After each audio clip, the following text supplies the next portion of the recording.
Assalamualaikum warahmatullahi wabarakatuh. Nama saya Edi Karizal dari Lembaga Konservasi 21.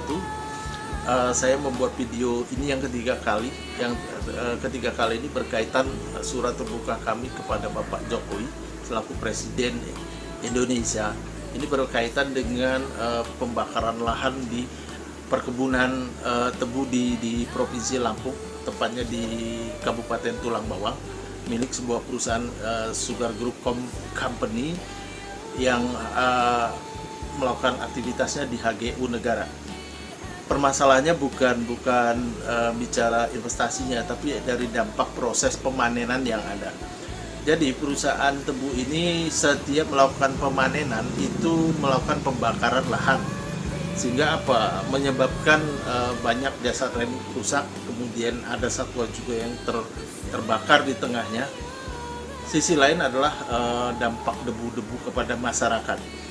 Dan yang jelas bahwa pembakaran lahan ini sudah melanggar Undang-Undang Nomor 32 Tahun 2009, khususnya pasal 69, bahwa setiap orang dilarang melakukan pembakaran lahan. Kemudian Undang-Undang Perkebunan pun menyatakan sama, bahwa di Undang-Undang Nomor 39 2014 bahwa setiap orang yang melakukan pengelolaan budidaya itu dilarang melakukan atau merusak lingkungan. Nah, sebenarnya ketika pembakaran lahan ini akan meningkatkan gas CO2 di udara yang lebih banyak, kemudian setidaknya merubah iklim itu. Kepada Bapak Jokowi bahwa beberapa waktu yang lalu bahwa Bapak mencanangkan untuk upaya penurunan efek gas rumah kaca.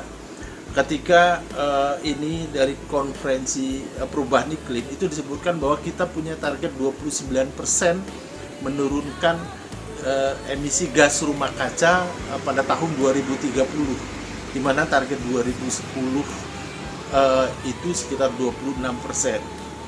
Nah, salah satunya adalah sektor pertanian yang sekitar 0,13%.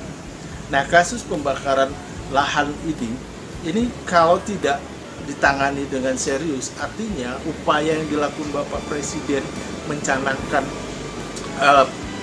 penurunan gas rumah kaca sekitar 29% kayaknya akan sia-sia. Dan ini benar-benar tidak bisa ditangani menurut saya daerah. Karena sampai hari ini bertahun-tahun pembakaran itu berlangsung. Dan upaya penurunan gas rumah kaca dari kelanjutan kerjasama penurunan efek gas rumah kaca antara Indonesia dan Norwegia kaitan dengan carbon price, kayaknya ini harus benar-benar hadirnya negara dalam kasus ini. Nah, sekali lagi kami mohon kepada Bapak Jokowi untuk memperhatikan upaya kita Indonesia benar-benar melakukan pembangunan yang berkelanjutan.